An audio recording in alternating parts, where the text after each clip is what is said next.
সুপ্রিয় শিক্ষার্থী বন্ধুরা, চলে আসলাম তোমাদের সামনে 11.4 যে তোমার হচ্ছে সরলরেখার সমীকরণ বিষয়ে যে তোমার এই বিশ্লেষণমূলক আলোচনা আছে, সবগুলো আমরা হচ্ছে এখন এই ক্লাসে আমরা আলোচনা করব। তো দেখো, প্রথম কথা হচ্ছে বলা হয়েছে সরলরেখার সমীকরণটা। তো কোনো সরলরেখার সমীকরণ বের করার আসলে তোমার মোট দুইটা উপায় আছে। একটা হচ্ছে যদি আমাদের একটা বিন্দু আর একটা ঢাল দেওয়া থাকে, কোনো সরলরেখার বিন্দু আর যদি ঢাল দেওয়া থাকে, তাহলে সরলরেখার সমীকরণ বের করার সূত্র হচ্ছে y minus y1 is equals to m into x minus x1। ঠিক আছে, তাহলে y minus y1 is equals to m into x minus x1, যেখানে y এবং x কিন্তু চলক আকারেই থাকবে। তার মানে এখানে এই যে x আর y যে চলক আকারে আছে, যদি চলক না থাকে তাহলে সেক্ষেত্রে তো তোমার সমীকরণটা হয় না। তাহলে যদি কখনো তোমার এক বা একাধিক চলকের মান দেওয়া থাকে তাহলে সেটাকে কি বলে বলো তো? সমীকরণ। এখন কথা হচ্ছে, তুমি জিজ্ঞাসা করতে পারো ভাইয়া এই যে x আর এই যে y, x মানে কি, y মানে কি? তো নর্মালি হচ্ছে তুমি ধরেই নিবা যে x মানে হচ্ছে তোমার x অক্ষের মান, বা x অক্ষটাকে রিপ্রেজেন্ট করে, আর y মানে হচ্ছে y অক্ষের মান। x মানে x অক্ষের মান, y মানে y অক্ষের মান। ঠিক আছে, ঠিক একই রকম ভাবে যখন তোমার আবার কোনো সরলরেখায় উপস্থিত দুইটা বিন্দু দেওয়া থাকবে, ধরো একই সরলরেখার দুইটা বিন্দু তোমাকে দিয়ে দিছে, মানে এখানে তুমি একটা বিন্দু আর একটা ঢাল জানতা, আর এখানে তুমি ঢাল জানো না, জাস্ট দুইটা বিন্দু জানো, তাহলে সেক্ষেত্রে সরলরেখার সমীকরণ বের করার সূত্র হচ্ছে x minus x1 x1 minus x2 is equals to y minus y1 y1 minus y2। ঠিক আছে, অনেকেই যে y টাকে আগে লেখে, তো এটা তোমার হচ্ছে কোনো ব্যাপার না। এই যে তোমার x minus x1 x1 minus x2 is equals to এটা আবার হচ্ছে y minus y1, তারপর y1 minus y2 is equals to আবার কি এটা। ঠিক আছে, তো যার যেটা খুশি সে সেটা আগে লিখতে পারে। x এর ব্যাপারটাকেও আগে দেওয়া যায়, যেটা এখানে দেওয়া আছে, আবার y এর ব্যাপারটাকে চাইলেও আগে লেখা যায়। ওকে, এটা কিন্তু কোনো ভুল কিছু না। তো মোট কথা হচ্ছে এইভাবে যদি থাকে, এখানেও তোমার হচ্ছে x আর y চলক আকারে থাকবে, আর x1 y1 হচ্ছে কি হবে, জাস্ট বিন্দুর মানগুলো হবে। যেমন x1 y1 2,3 হতে পারে, তাহলে আমি এখানে x1 এর জায়গায় লিখবো 2, আর হচ্ছে y1 এর জায়গায় লিখবো কিন্তু তখন আবার হচ্ছে কি 3। ঠিক আছে, তো প্রথমে কিন্তু কখনো এমন হবে না যে এটা হচ্ছে তোমার ধরো 2,3 হলো, এটাকে x1 x2 দুটো, আর এটাকে y1 y2 না। সবসময় হচ্ছে যে প্রথমে হচ্ছে কি বলতো, ভুজটা থাকবে, পরে হচ্ছে কোটিটা থাকে। তাহলে x1 এর মান হবে 2 আর y1 এর মান কি হবে বলতো? 3 হবে। ঠিক আছে, তাহলে এই অনুপাতে যদি তুমি বিন্দুগুলো বসা দিতে পারো, তাহলে তুমি সরলরেখার সমীকরণটা কিন্তু বের করতে পারবে। তাহলে এইগুলো আমাদের হচ্ছে দুইটা সরলরেখার সমীকরণ বের করার সূত্র। এরপরে হচ্ছে যদি কোনো সরলরেখা মূল বিন্দুগামী হয়, মূল বিন্দুগামী মানে হচ্ছে যে তোমার মূল বিন্দুটা দিয়ে যদি যায়, তাহলে সেক্ষেত্রে অবশ্যই আমাকে এই কথাটা মাথায় রাখতে হবে যে এদের এই যে দেখো আদর্শ সরলরেখার যে সমীকরণ হবে সেটা y mx। ঠিক আছে, নর্মালি আমাদের হচ্ছে এই যে সরলরেখার সমীকরণটা, মানে আদর্শ সরলরেখার সমীকরণ হয় y mx plus c, কিন্তু যে সকল সরলরেখা মূল বিন্দু দিয়ে যায় তাদের এই ধ্রুবক মানে এই যে c বলে কিছু থাকে না। ঠিক আছে, তাদের c বলে আর কিছু থাকে না, এটা হয়ে যায় y mx জাস্ট। ব্যাপারটা আশা করি বুঝতে পেরেছো। আর হচ্ছে যদি আরেকটু ডিটেলসে বুঝতে চাও, তাহলে সেক্ষেত্রে এই যে দেখো তোমার এখানে এই যে সিটা, এই যে y mx plus c, y mx plus c, এখানে c হচ্ছে কি y অক্ষের ছেদক। y অক্ষের ছেদক মানে তোমার এই সরলরেখাটা y অক্ষকে কি পরিমাণ ছেদ করছে, দেখো কি পরিমাণ ছেদ করে গেছে, সেটাই হচ্ছে কি হবে বলো তো? এই যে সিটা, c হচ্ছে y অক্ষের কর্তিত অংশের পরিমাণ, তার মানে হচ্ছে y অক্ষের ছেদক। ওকে, y অক্ষের ছেদক। আর এখানে m তো ঢাল, এটা তো তোমরা জানোই।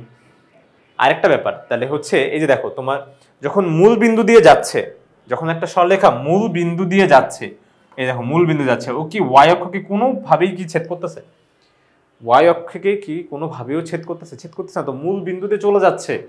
ঠিক আছে, তাহলে সেক্ষেত্রে এখানে কি হইলো যে তোমার y অক্ষের কোনো ছেদক অংশই নাই। তাহলে y অক্ষের যদি ছেদক অংশ বা কর্তিত অংশ না থাকে, ঠিক আছে, তাহলে সেক্ষেত্রে c এর মান কি অবশ্যই 0 কিন্তু হয়ে যাবে, y mx জাস্ট হবে, আর এই সিটা থাকবে না, কারণ সি এর মান কত বলতো 0।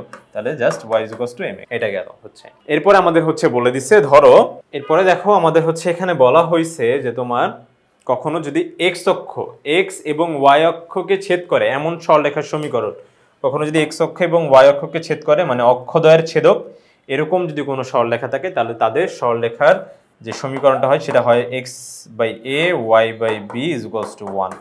এখানে 1 থাকে, a মানে হচ্ছে x অক্ষের ছেদক অংশ, x অক্ষকে কি পরিমাণ ছেদ করছে এটা হবে হচ্ছে তোমার এই এটা। ঠিক আছে, দেখো a, 0 বিন্দুতে যদি ছেদ করে, তাহলে সেক্ষেত্রে এতটুকুর পরিমাণ কি হচ্ছে বলো তো? অবশ্যই a। এ হচ্ছে কি বলতো এক্স অক্ষের ছেদক অংশ, অক্ষের ছেদক অংশ, ঠিক আছে, ছেদকাংশ, ওকে, ছেদকাংশ। আর হচ্ছে বি হবে ওয়াই অক্ষের ছেদকাংশ, ঠিক আছে, ওয়াই অক্ষের ছেদকাংশ, ঠিক আছে।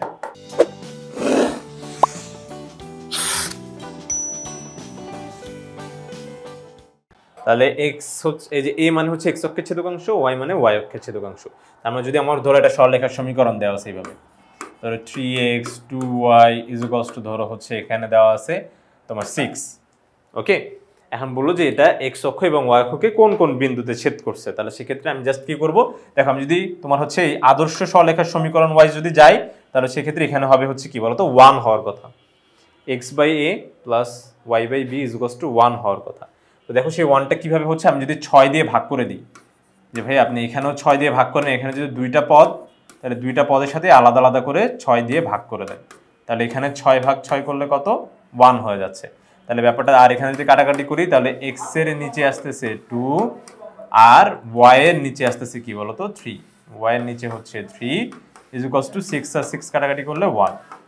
তাহলে দেখো আমরা জানি যে এইভাবে যদি কোনো সরলরেখার সমীকরণকে প্রকাশ করা যায়, তাহলে দেখো এই যে তোমার x এর নিচেরটা যে a, এটাই হবে কি বলতো a এর মান, এটা হবে হচ্ছে a এর মান, আর এটা হবে কি বলতো b এর মান, ঠিক আছে, a এর মান আর হচ্ছে b এর মান, আর এটা হবে তোমার x অক্ষের ছেদকাংশ, এই যে a হবে কি x অক্ষের ছেদকাংশ, b হবে কি বলতো y অক্ষের ছেদকাংশ। তাহলে এই যে এই সরলরেখার সমীকরণ, তাহলে হচ্ছে x অক্ষের ছেদকাংশ কত হইল তোমার 2, তাহলে এই এখান থেকে এতটুকু যদি 2 হয়, তাহলে এই বিন্দুর স্থানাঙ্ক কত, যতক্ষণ পর্যন্ত একটা বিন্দু x অক্ষের উপরে আছে ওর y অক্ষের মান কত হয় 0 হয় ভাইয়া, তাহলে y অক্ষের মানটা হবে 0 আর x অক্ষের মান কত 2।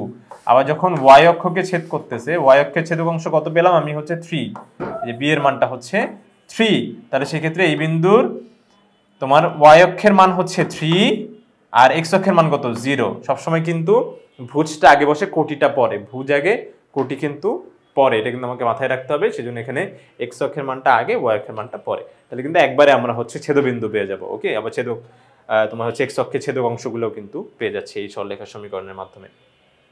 আচ্ছা, এরপর হচ্ছে কি, যে কখনো যদি দেখি আমরা হচ্ছে x অক্ষের সমান্তরাল কোনো সরলরেখা, এটা আমরা হচ্ছে অলরেডি এটা নিয়ে মোটামুটি আলোচনা করছি, যে x অক্ষের সমান্তরাল মানে হচ্ছে ধরো কখনো একটা বিন্দু দেওয়া আছে, যেভাবে দেওয়া আছে তোমার হচ্ছে x = ধরো সামথিং দেওয়া আছে, ধরো 2 দেওয়া আছে, ঠিক আছে, x = 2 দেওয়া আছে। তো সেক্ষেত্রে ব্যাপারটা চিন্তা করো যে এটাকে আমরা লিখতে পারবো x = 0 × y + 2 দেখা যাবে, কিন্তু 0 × y মানে 0 × y মানে কি 0 এর সাথে y গুণ করলে 0ই হয়, তো এটা যা এটাও কিন্তু তাই, কোনো হচ্ছে ভিন্ন কোনো লাইন না, ওকে। এরপরে যদি আমরা একটু চিন্তা করি যে একটু বিন্দুগুলা বসাই, তো দেখি তো বিন্দুগুলো একটু বসাইলে কেমন দেখায়। হ্যাঁ, তো ধরো আমরা এটা x, এটা হচ্ছে y, ধরো y এর মান আমি যদি এখানে 1 বসাই, তাহলে x এর মান কত হয় 2, y এর মান যদি 1 বসাই x এর মান 2, y এর মান যদি তোমার 2 বসাই x এর মান 2, y এর মান -1 বসাইলেও 2, -2 বসাইলেও দেখো 2 আসে। প্রত্যেকটা ক্ষেত্রে তোমার হচ্ছে এই যে এই সমীকরণের ক্ষেত্রে তুমি দেখবা যে x এর মানটা কি 2ই আসতেছে। তাহলে যখন তোমার হচ্ছে y এর মান হচ্ছে তোমার 1, দেখো y এর মান যখন 1, x এর মান তো 2ই, দেখো x এর মানটা কিন্তু ফিক্স, যে এখান থেকে 2, তাহলে প্রত্যেকটা বিন্দুর ক্ষেত্রে কিন্তু তোমার হচ্ছে দেখো তোমার 1,2, এই যে 1,2, তারপরে কি যখন y এর মান 2 তখন 2,2 হচ্ছে, তারপরে x এর মান কিন্তু প্রত্যেকটা ক্ষেত্রে সেম হচ্ছে, y এর মান চেঞ্জ হচ্ছে বাট x এর মানটা কিন্তু দেখো প্রত্যেকটা বিন্দুর জন্য সেম, ওকে। তাহলে সেই ক্ষেত্রে যখন তুমি এই বিন্দুগুলো যোগ করে দিবা, তাহলে দেখবা যে এমন একটা সরলরেখা পাচ্ছ যে সরলরেখাটা y অক্ষের সমান্তরাল হচ্ছে, তার মানে x = সামথিং, সেটা অবশ্যই হবে কি বলতো y অক্ষের সমান্তরাল, ঠিক আছে, y অক্ষের সমান্তরাল হয়ে যাবে, x = সামথিং মানে সেটা হবে y অক্ষের সমান্তরাল। ঠিক একই রকম ভাবে যখন আমি এভাবে চিন্তা করব যে y = সামথিং মানে হচ্ছে ধরো তোমার y = 2 দেওয়া আছে, এটাকে লেখা যাবে 0 × x + 2 লেখা যাবে। এটাকেও তুমি হচ্ছে ধরো একটা ঘর দিয়ে চিন্তা করো, এই দেখো তোমার হচ্ছে এটা x এর মান, এটা y এর মান, যখন x এর মান হবে হচ্ছে তোমার 1, y এর মান 2, x এর মান -1, y এর মান 2, x এর মান তুমি হচ্ছে 2 দাও, তাও দেখবা যে হচ্ছে y এর মান 2ই আসতেছে, x এর মান তুমি হচ্ছে এখানে -2 দাও, তাও দেখবা 2ই আসতেছে। তাহলে এই অনুপাতে যখন তুমি বিন্দুগুলো বসাবা, একবার 1,2, -1,2, 2,2, তারপর -2,2, এই যে দেখো এই যে বিন্দুগুলো বসাইছি। তো বিন্দুগুলো বসানোর পরও আমি হচ্ছে যেই সরলরেখাটা পাচ্ছি, সেই সরলরেখাটা যদি আমি যেই থাকো বিন্দুগুলো যোগ করে দিলে যে সরলরেখাটা পাওয়া যাচ্ছে এটা হচ্ছে কি বলতো এক্স অক্ষের সমান্তরাল হচ্ছে।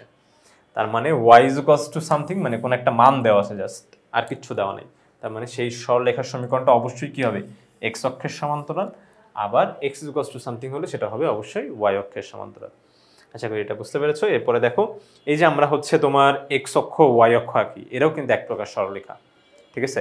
আমরা কখনো তোমার হচ্ছে কোনো বাঁকা কিন্তু তোমার হচ্ছে এক্স অক্ষ ওয়াই অক্ষ আর যাই হোক এভাবে বাঁকা এইভাবে দিই না, ঠিক আছে। সবসময় কিন্তু এটা সরলরেখায় আঁকি।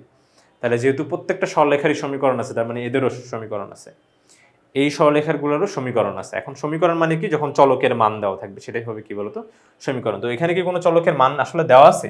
অবশ্যই দেওয়া আছে। কিভাবে দেখো, যখন এই যে এক্স অক্ষ যতক্ষণ পর্যন্ত একটা বিন্দু এক্স অক্ষের উপরে আছে, এক্স অক্ষের উপরে আছে, ওর ওয়াই অক্ষের মান কত বলতো 0। যে ভাইয়া যতক্ষণ পর্যন্ত আছে, এটা তো ওয়াই অক্ষেরটাই দেওয়া আছে। আচ্ছা এটা এখান থেকে দেখি, যতক্ষণ পর্যন্ত একটা বিন্দু এক্স অক্ষের উপরে আছে, দেখো এক্স অক্ষের উপরে ওর ওয়াই অক্ষের মানটা কত 0, ওয়াই অক্ষের মানটা 0 হচ্ছে, ঠিক আছে। তাহলে সেই ক্ষেত্রে এই সরলরেখায় যে এই যে এক্স অক্ষ যে সরলরেখাটা আছে, এইটার প্রত্যেকটা বিন্দুতে ওয়াই এর মান কত 0, তাহলে এটাই হবে এক্স অক্ষের সমীকরণ। ওয়াই ইজ ইকুয়ালস টু 0 হবে কি বলতো এক্স অক্ষের সমীকরণ। ঠিক একই রকম যতক্ষণ পর্যন্ত একটা বিন্দু এই যে তোমার হচ্ছে ওয়াই অক্ষের উপরে আছে, ওর এক্স অক্ষের মানটা কত 0, এক্স অক্ষের মান কত 0 ভাইয়া, ওয়াই অক্ষের উপরে যতক্ষণ পর্যন্ত একটা বিন্দু আছে এক্স অক্ষের মান 0, তাহলে এটা অবশ্যই কি হবে বলতো ওয়াই অক্ষ। তাহলে কখনো যদি আমাদের এক্স অক্ষ ওয়াই অক্ষ না বলে, জাস্ট বলে যে এক্স ইকুয়ালস টু 0 বলে বা ওয়াই ইকুয়ালস টু 0 মানে, তাহলে সেক্ষেত্রে এটা আমি ধরে নিব কি বলতো আমাদের ওয়াই অক্ষ বলছে, আর এটা মানে বলছে আমাদের এক্স অক্ষ। আশা করি বন্ধুরা তোমরা সম্পূর্ণ বিষয়টা খুব সুন্দরভাবে ভালো স্পষ্টভাবে বুঝতে পেরেছো। তো পরবর্তী ভিডিও দেখার জন্য আমন্ত্রণ জানিয়ে আজকে এখানেই শেষ করছি। ধন্যবাদ সবাইকে, আসসালামু আলাইকুম।